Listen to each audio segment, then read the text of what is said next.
Hello guys, आज हम पढ़ेंगे मेटल्स एंड नॉन मेटल्स। हमारे जितने भी एलिमेंट्स हैं generally metals and non metals में क्लासिफाइड होते हैं on the basis of their properties. Common metals हम सबको पता है, iron, aluminium, silver, gold, copper, zinc, ये सब हम डेली लाइफ में यूज करते हैं।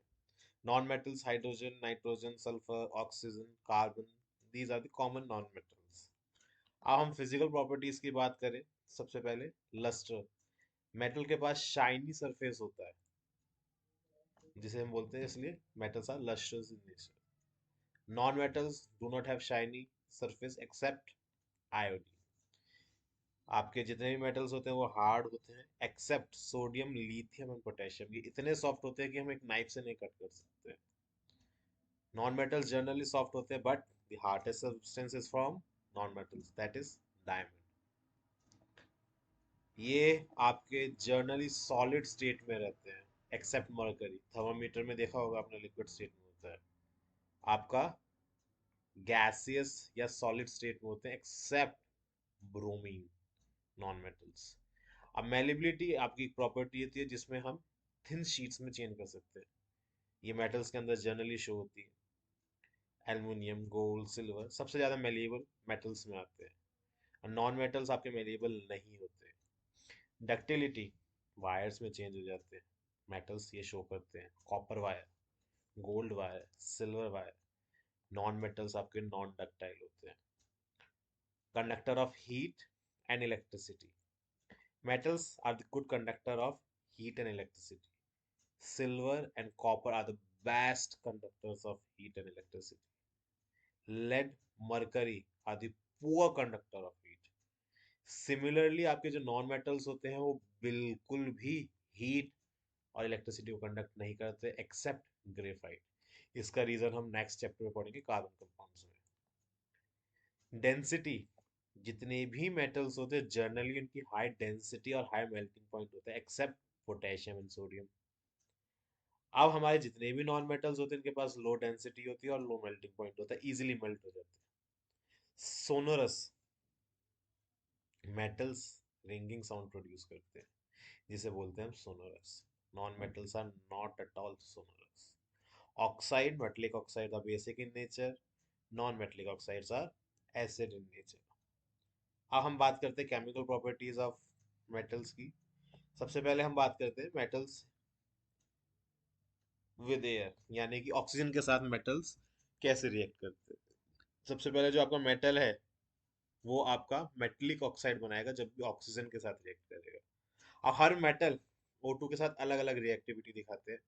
जैसे सोडियम और पोटेशियम विग्रसली रिएक्ट करता है, इसलिए इसको हम कैरोसिन ऑयल के अंदर रखते हैं। अब आपका मैग्नीशियम, एल्यूमिनियम, जिंक, लेड ये थिन लेयर बना लेते हैं ऑक्साइड की, जिसकी वजह से फर्दर कोरोजन या ऑक्सीडेशन से बच जाता है। Fe do not burn on heating with iron filings rigorously. Copper आपका बर्न नहीं होता बट एक ब्लैक कॉपर ऑक्साइड फॉर्म कर लेता है। सिमिलरली गोल्ड एंड सिल्वर आपके ऑक्सीजन के साथ इतना रिएक्ट नहीं करते। अब एक होती है एम्फोटेरिक ऑक्साइड, बहुत इंपॉर्टेंट क्वेश्चन आ जाता है कई बार बोर्ड से, बहुत इंपॉर्टेंट टॉपिक है। जो मेटल्स आपके एसिड और बेस दोनों के साथ रिएक्ट करते हैं और सॉल्ट और वाटर प्रोड्यूस करते हैं, दैट आर एम्फोटेरिक ऑक्साइड। यहाँ पे आप देखिए एल्युमिनियम पहले HCl के साथ और फिर ये NaOH के साथ रिएक्ट कर रहा है। अब बहुत इंपॉर्टेंट टॉपिक आता है, reaction of metals with water. जब मेटल वाटर के साथ रिएक्ट करता है तो मेटल ऑक्साइड और हाइड्रोजन फॉर्म करता है। इसी तरीके से जब मेटल ऑक्साइड वाटर के साथ फॉर्म करती है तो वो मेटल हाइड्रोक्साइड फॉर्म करता है। अब हर भाई साहब अलग अलग, हर मेटल अलग अलग तरीके के साथ रिएक्ट करता है। जैसे यहाँ पे आप देख रहे हैं पोटेशियम, सोडियम और कैल्शियम। पोटेशियम, सोडियम और कैल्शियम कोल्ड वाटर के साथ रिएक्ट करेगा। मैग्नीशियम हॉट वाटर के साथ रिएक्ट करेगा। एल्युमिनियम, जिंक और आयरन स्टीम के साथ रिएक्ट करेंगे। लेड, कॉपर, गोल्ड और सिल्वर रिएक्ट ही नहीं करते पानी से। कैल्शियम और मैग्नीशियम फ्लोट कर देते हैं बबल्स, जो कि आपके हाइड्रोजन के होते हैं, जो कि एक सरफेस पे स्टिक हो जाते हैं। तो ये बोर्ड में क्वेश्चन आ जाता है कि कौन से मेटल किस वाटर के साथ रिएक्ट करेंगे। एमसीक्यूज के लिए बहुत इंपॉर्टेंट है।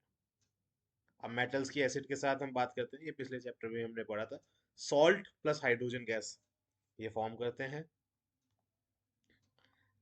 अब हमारे जो metal solutions of other metal के साथ कैसे करेंगे, सपोज कीजिए metal A salt solution of metal B के साथ रिएक्ट करता है, तो salt solution of A plus metal B, इसे हम डिस्प्लेसमेंट रिएक्शन भी बोलते हैं, जो हमने चैप्टर 1 में पढ़ी थी।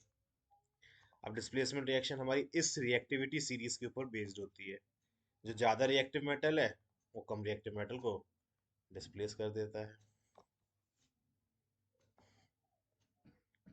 अब मेटल्स और नॉन मेटल्स आपस में कब रिएक्ट करते हैं, देखिए मेटल्स आपके इलेक्ट्रॉन्स देते हैं, नॉन मेटल्स आपके इलेक्ट्रॉन्स लेते हैं।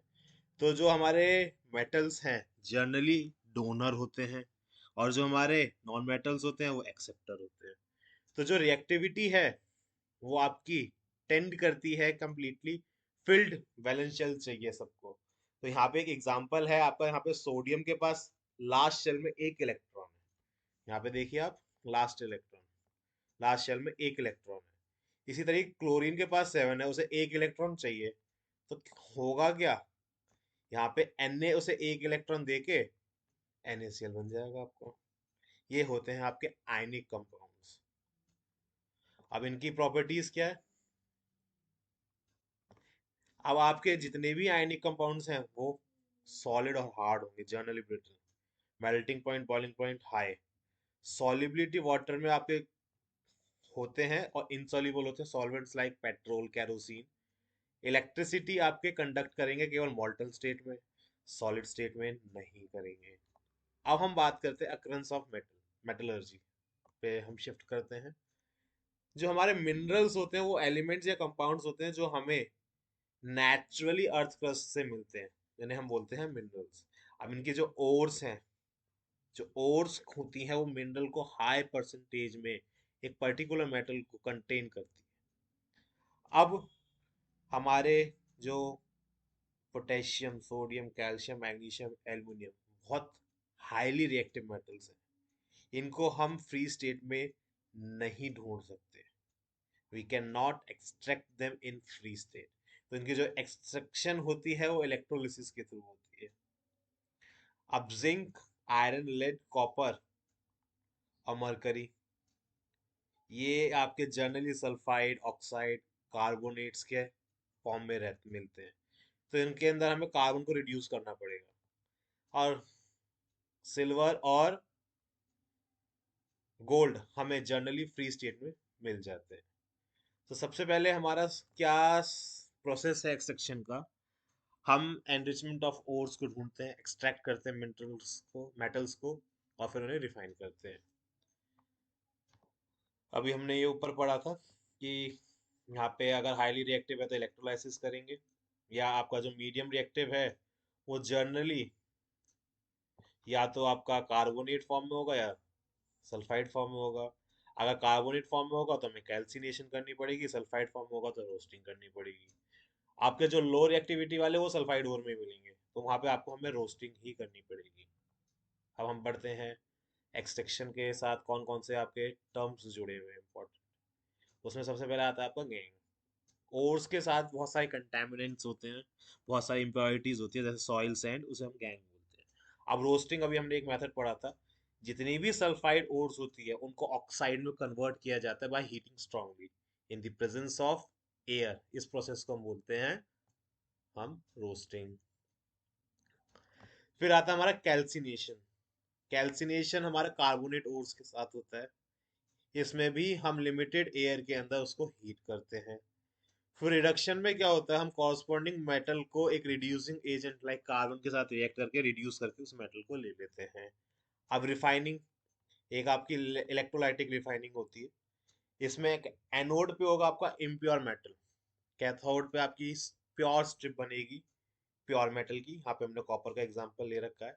इलेक्ट्रोलाइट आपका सोल्यूशन होगा एसिडिफाई कॉपर सल्फेट का, जब भी हम इसके अंदर करंट पास करेंगे तो इम्प्योर मेटल हमारा एनोड पे आ जाएगा, और जो हमारा प्योर मेटल होगा वो कैथोड पे आ जाएगा। इसी के साथ ये चैप्टर हमारा कंप्लीट होता है। अगर आपको कोई डाउट है प्लीज कमेंट कीजिए आप कमेंट सेक्शन में। चैनल को सब्सक्राइब कीजिए, वीडियो को शेयर कीजिए। होप आपके डाउट्स क्लियर करता है, एक आपको क्विक रिवीजन देता है। Thank you.